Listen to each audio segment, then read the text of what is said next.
Pepsi Max? I mean, it's Pepsi Zero, but it's fucking Pepsi Max, man. Hello. I'm not a huge fan of Sword Art Online.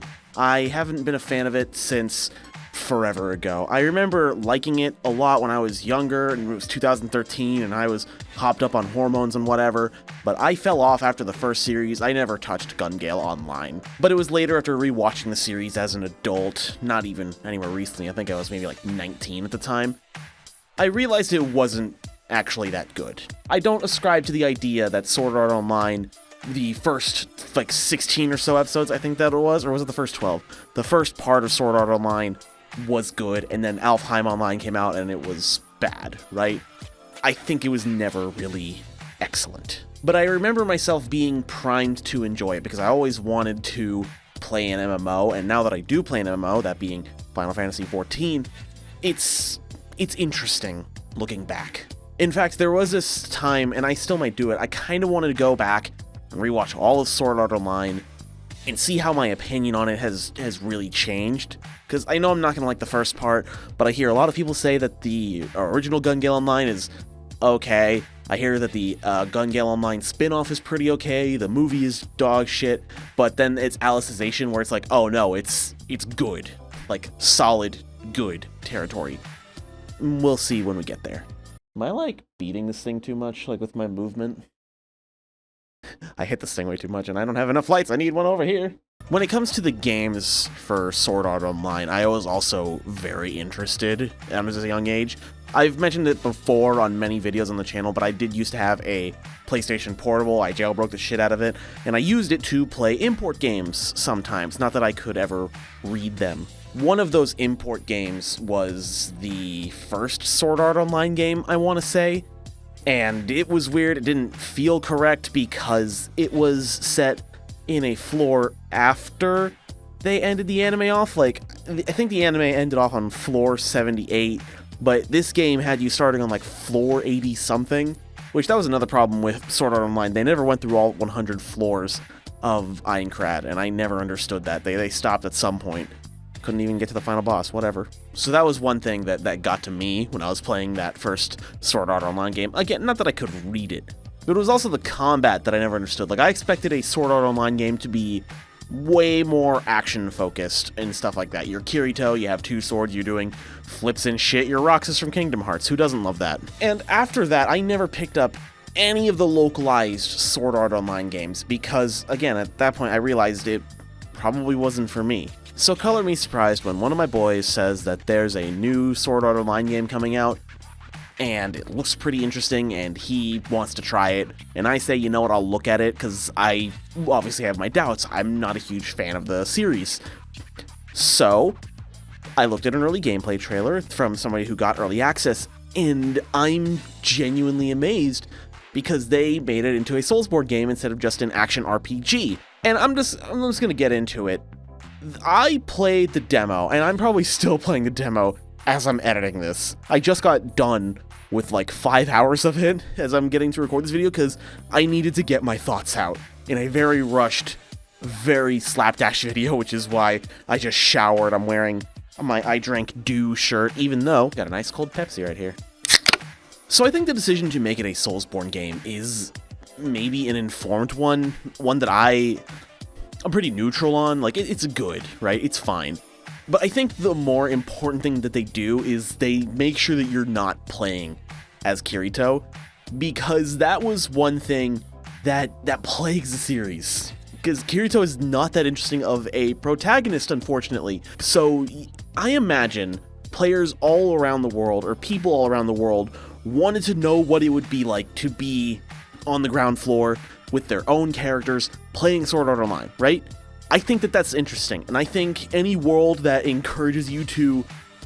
How do I say this without sounding like a fucking fandom Viltrumite? I think any series that encourages you to make original characters has a bit of merit in it. And not just, like, in Pokemon or something where it's like, here's my trainer, even though we all play the same game, or we all have the same 2 designs and whatnot.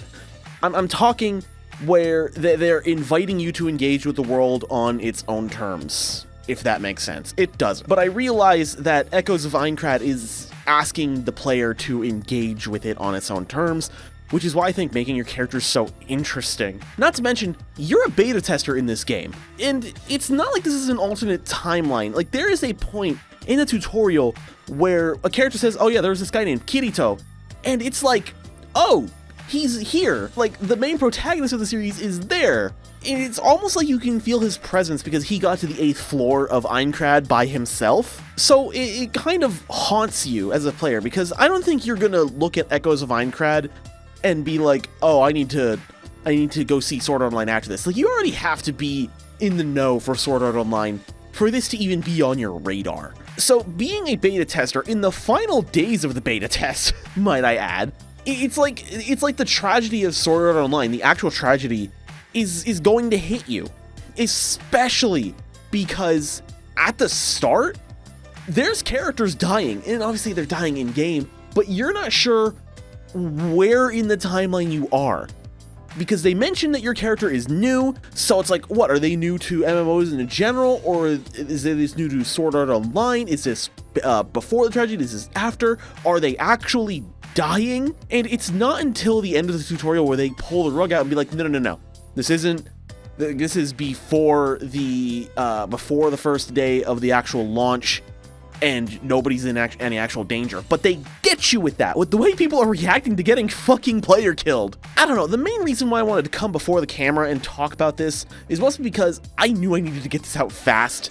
I couldn't just sit down and have my well-informed thoughts, because I was utterly fascinated by this game and what it was like being there. You don't get to create your own character in the demo, unfortunately, but your data does transfer over, so like I'm exploring as much as I can, and I'm having fun doing as much as I can, as I'm sure you can see by the footage behind me. Ooh, look at that. It's like I'm looking out in this whole ass world, and I'm fascinated because like I'm looking at it, and it's like this, it's gorgeous, it's well put together, and they have bonfires, which are safe areas for you to travel back and forth from town on, because it's a video game about a video game, right? Which isn't anything new to me. I played Dot Hack, the original Dot Hack, when I was younger. But that game didn't speak to me as much as this game currently is, if that makes sense. Like, I think I beat Dot Hack Infection. It was Infection. But I don't remember much about it, which does hurt, because I do want to experience the whole story there and then play GU, even though I could probably just hop into GU, it doesn't matter. So like, a game about an MMO, it feels hokey, it feels wrong, especially because there's no dedicated save option. Like in Dot Hack, they had like the save criers, don't forget to save your game, as if MMOs weren't built on auto-saving constantly to the server, which thankfully Echoes of Aincrad doesn't emulate. You don't have to manually save your game. But another thing that I'm noticing is that there's no logout button. Like, there is a logout button, but you're not allowed to use it. So it's like, it's like I can feel Sword Art Online coming, and I don't know how I feel about that. One thing that they explain in the game is like, oh, there's no magic in this, so like, don't forget you have to use items all the time. And in the anime, they always show off healing crystals being like your main source of whatever. But in game, they translate that to being your Estus flask, which I'm not saying it's a bad decision. It is a decision. I'm leaning toward it being more positive than negative, because it refreshes at every safe area, and it's a decision I like. I want to say that I like it, and I want to say that this game is making me like Sword Art Online, but the jury's out on that one. One of the reasons why I wanted to make this video, why it was constantly on my head making this video, is I look out into the vast horizons of the environments, and I'm sitting there like, this is someone's spot. There are so many places where I'm imagining two people, they're together, they're hanging out, and they're just like, this is our spot. We're gonna go here every time we're together, and this is gonna be our moment.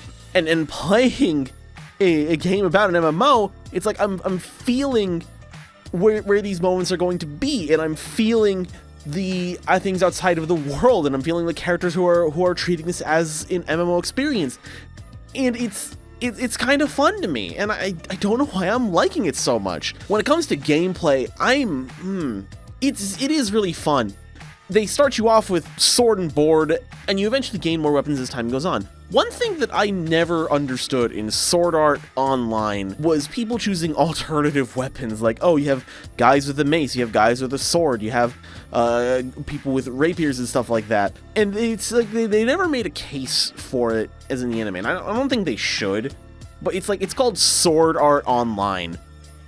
So why aren't you using swords? But here's the thing.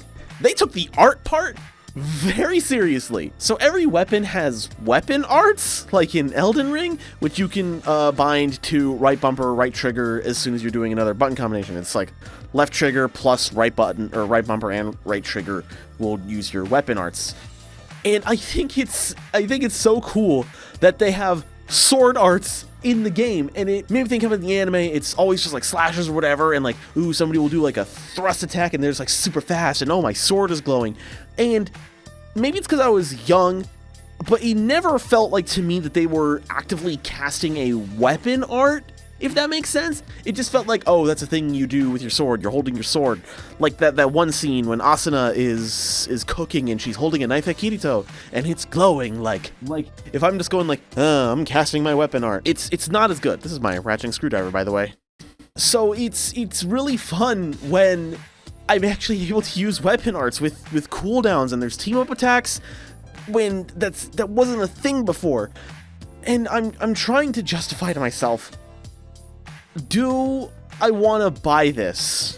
And I kind of want to say, yeah, I do want to enjoy where the story is going, because I want to see how Sword Art Online, as it is in the anime, just echoes throughout the rest of the game. Like, does it suddenly just become hardcore mode all the time? Because they're making references in the game. This is like, oh, you can respawn here. And I've died a few times to bosses, and it's like, okay, they don't say you died, they say that you've been exhausted. Is that what they're going to do the entire time, just to justify you being able to respawn? And there's no corpse runs in this Dark Souls game. So it's so interesting. It might be because I haven't properly played Elden Ring, but I kind of like how they combine Ubisoft towers into the bonfires, because I'm not sure if in Elden Ring you have to activate bonfires in order to reveal more of the map, but you do in Echoes of Aincrad. And sure, there's usually a big beacon in the sky telling you where to go in Echoes of Aincrad, and I know that that's not the case in Elden Ring. They just have like a little shpuka going towards the next bonfire you should go to, or Site of Grace, is that what they're called in Elden Ring? But there's a big old marker in the sky that you can see in Echoes of Aincrad, and it's like, it's combining MMO tropes, but being a Soulsborne game, and I don't know how to feel about it, and it makes me want to buy the whole ass game just so I understand what the hell's going on.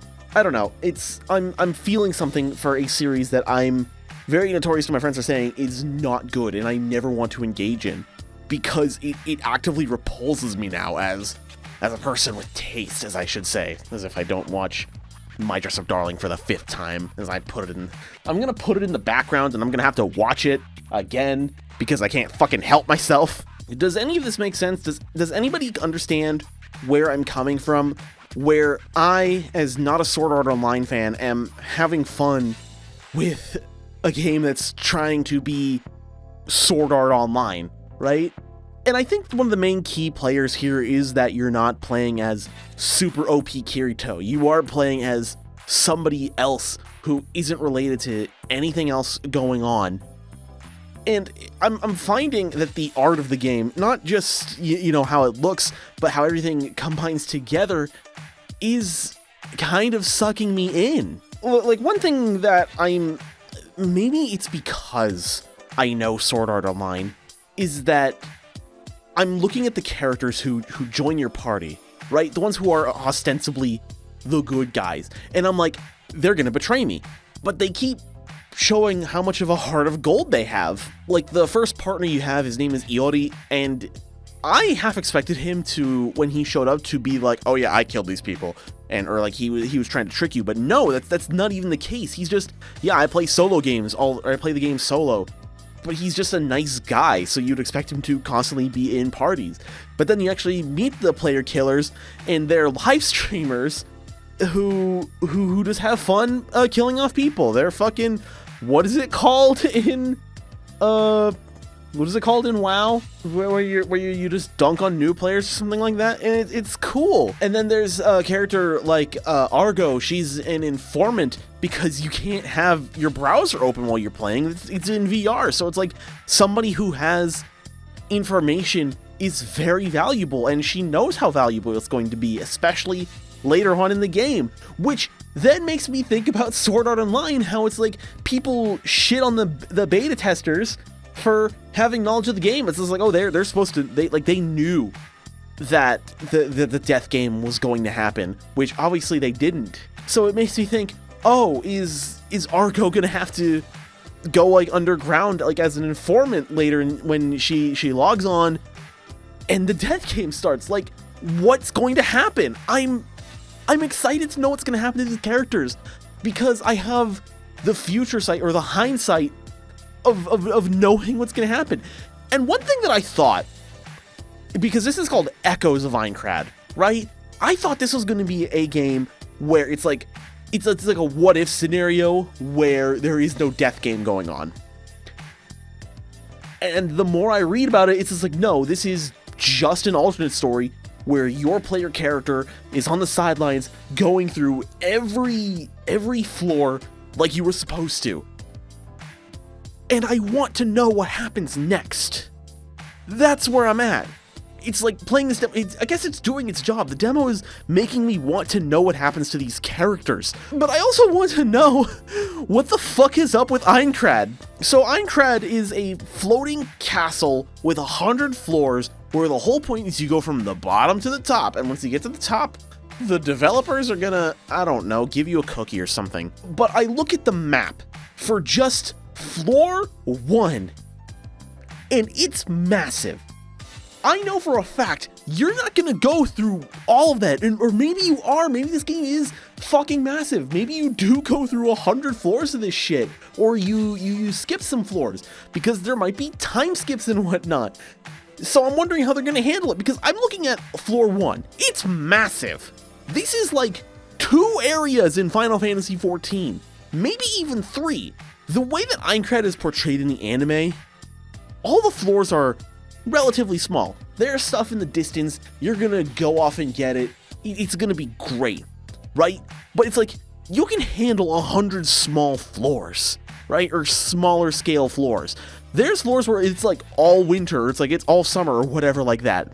But these floors in the game, in Echoes of Aincrad, are massive. It's like in the anime, you've got the moon, but in this game, it's the fucking Earth. Or it's the fucking sun. How much are we going to do in these singular floors? Because you're constantly going back to town, not even like constantly, you're going back to town, you're going back out into the missions, and sometimes it's overwhelming, especially because the areas that you go for on the quests are so very short and sweet, but they still feel very real, because you're going around and there's like these arcs where you can fight an optional boss to unlock secret areas that you can't access normally, which is really cool. You have to do that in order to like get a shortcut to another bonfire, or you activate these seals to get a shortcut, or you get a shortcut across like a channel or something. And that's so cool. Or even extra treasure, like new recipes and stuff like that. It's awesome.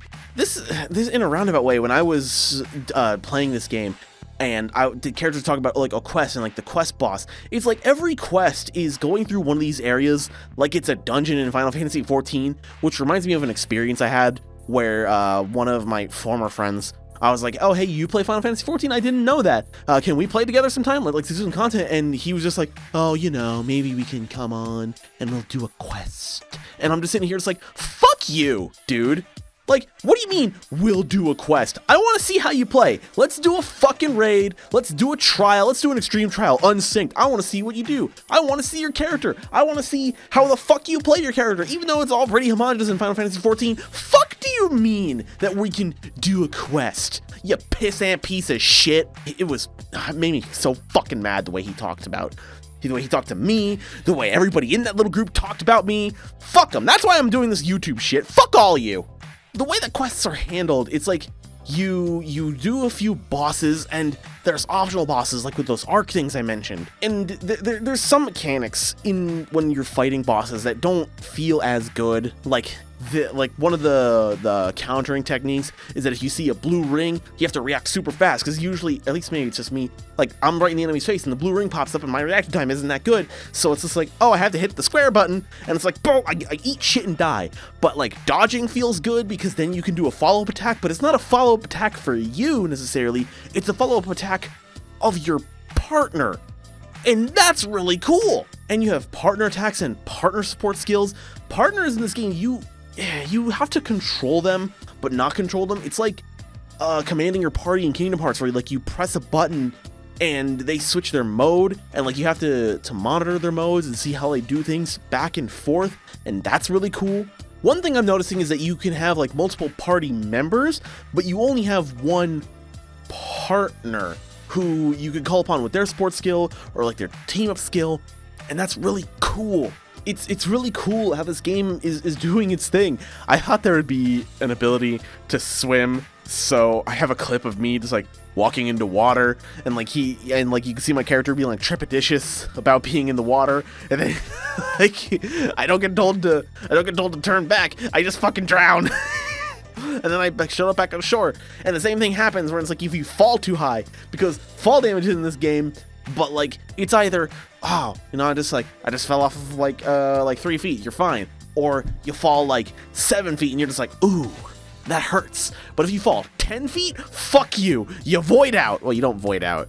It's like you fall 10 feet, you die, and you have to go back to the cliff, and it's just like, I don't think it's that serious, guys. One of my big criticisms is that when you get hit, you're not always feeling it, unless it's like a massive attack that sends you flying. You feel those, but like the little ones that just scrape you and you see your health go down, your health bar doesn't seem to get longer, which is a thing that I don't like. I want my health bar to get longer. So it's like the little chip damage, you're not feeling that, and I don't like that you're not feeling that. You don't see yourself like just go like ooh or ah, stuff like that. And I wish that was in the game. I don't know, the more that I talk about it, the more like I'm actually like getting into the spirit of it. I'm realizing, damn, I actually might pick up the game like when I can, because it seems really fun. The only downside is it's $70 fucking dollars. And like I've noticed that no game that I've ever paid $70 fucking dollars for has been like that phenomenal, like as a whole ass experience. Like I've bought Pokemon Legends ZA 3 fucking times. I bought it for myself, I bought it for my friend Matzo, I bought it for my friend Crow. Fantastic game. I'm not sure if it was worth $70 though. So maybe take this with like a hesitant thing. Like maybe check out the demo. I don't know. I don't know why I'm trying to throw a recommendation at you. I titled this video playing a Sword Art Online game just to feel something, because I did want to feel something about Sword Art Online, because I haven't engaged with the anime except in like a negative way in so long. So like having any positive feeling, despite little, I think, valid criticisms that I do have that I don't think I've gotten into in this video, it's like I've wanted to like something about it. And I think one of the things holding it back is that the anime's need to surgically attach itself to Kirito and Asuna and Kirito's like spurned women's group, which is fucking stupid. Like, girls, move on. Get yourself a man who actually likes you. Fucking hell. I don't know, chat, but I do know I'm having a good time, and I do want to see what happens next. I want to see how the story plays out and all that. But with all that said, my name is Sonata. Thank you for watching.